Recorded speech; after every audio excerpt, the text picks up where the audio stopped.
अगर आप बिगिनर हो और आपको सबसे पहले ये कन्फ्यूज़न है कि बनाया कैसे जाता है एक बीट और एक किस तरीके से हम डिफाइन करें कि हमें क्या क्या ज़रूरत पड़ेगी, तो मैं एक बेसिक जो कोई भी बिगिनर है, एक बच्चा भी है, वो भी बना सकता है कि मुझे एक गाना गाना है, उसका बीट डिफाइन करना है और फिर मुझे क्या क्या चीज़ें ऐड करनी है। तो एक नॉर्मली एक बीट बनाने के लिए क्या क्या चीज़ों की रिक्वायर्ड होती है, क्या क्या ज़रूरत होती है, मैं इस वीडियो में बताऊंगा। तो आप बने रहिएगा शुरू से लास्ट तक। तो काफ़ी चीज़ें बेसिक आपको एक आइडिया मिल जाएगा कि किस तरीके से एक बीट को बनाया जाता है।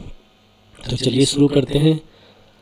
तो सबसे पहले आप कोई भी गाना, जो आप गाना गाते हो, कोई भी गाना हो गया, जैसे मान लो कि हमें टेम्पो पता होना चाहिए, हमें गाने का स्पीड पता होना चाहिए, ताल पता होना चाहिए कि कितने रिदम पे या कितने ताल पे, जैसे बहुत सारी होती है, कहरवा ताल होता है, दादरा ताल होता है, तो ये अलग चीज़ होगी।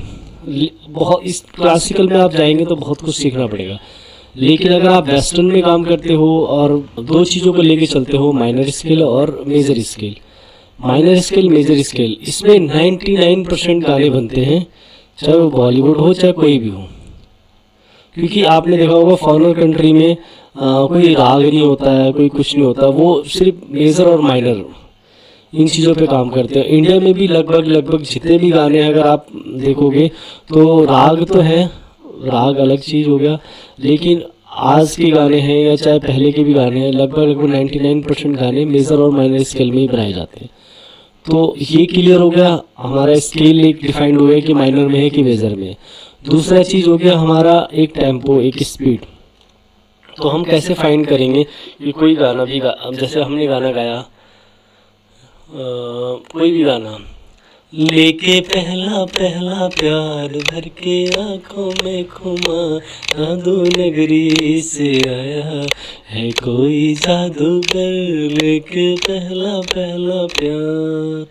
तो अभी जो ये टेम्पो आ रहा है आपका 91, तो हमारा एक डिफाइन हो गया कि भाई हमें क्लियर हो गया कि ये जो सॉन्ग है 91 टेम्पो पे चलेगा। तो अब हम बनाएंगे कैसे, देखिए बेसिक जो चीज़ है, और FL स्टूडियो सबसे बेस्ट मुझे लगता है, क्योंकि इसमें बहुत सी चीज़ें दी हुई हैं और इजी लगता है। बाकी जो जिस सॉफ्टवेयर पे काम करता है, क्यूबेस है, निंडो है, एबल्टन है, और आपका जो एप्पल वगैरह यूज़ करते हैं उसमें लॉजिक प्रो होता है, तो जिसका जिस पे हाथ साफ हो जाए वो उसके लिए बेटर है ना।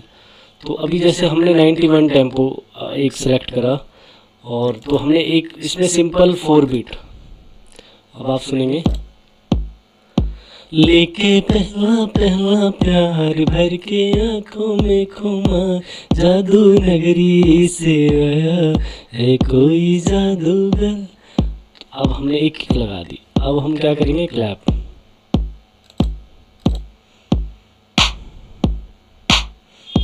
लेके पहला पहला प्यार भर के आंखों में खुमा, जादू नगरी से आया है कोई जादूगर। आपने देखा होगा कि लगभग टेम्पो प्रॉपर बैठ रहा है। फिर हम इसमें हाइट लगा सकते हैं, और हाइट लगाने का पैटर्न 2-3 तरीके का होता है। एक तो हम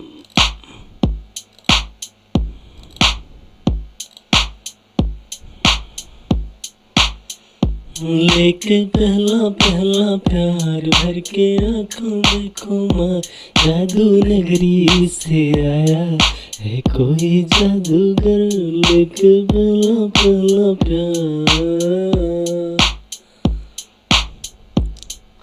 अब इसमें हम स्नेर लगा के देखेंगे,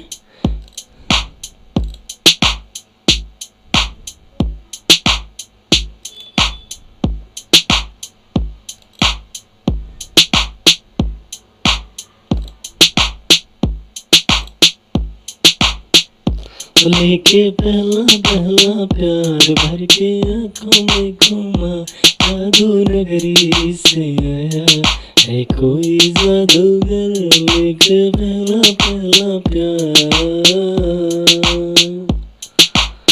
अब तो ये एक हमारी किसी भी सॉन्ग, कोई भी जो सॉन्ग आप जैसे इस तरीके से एक आप बेसिक बीट बना सकते हो। और बहुत लोग टेंशनाइज रहते हैं, बहुत से लोग टेंशन में रहते हैं यार कैसे बीट बनेगी, क्या बनेगी।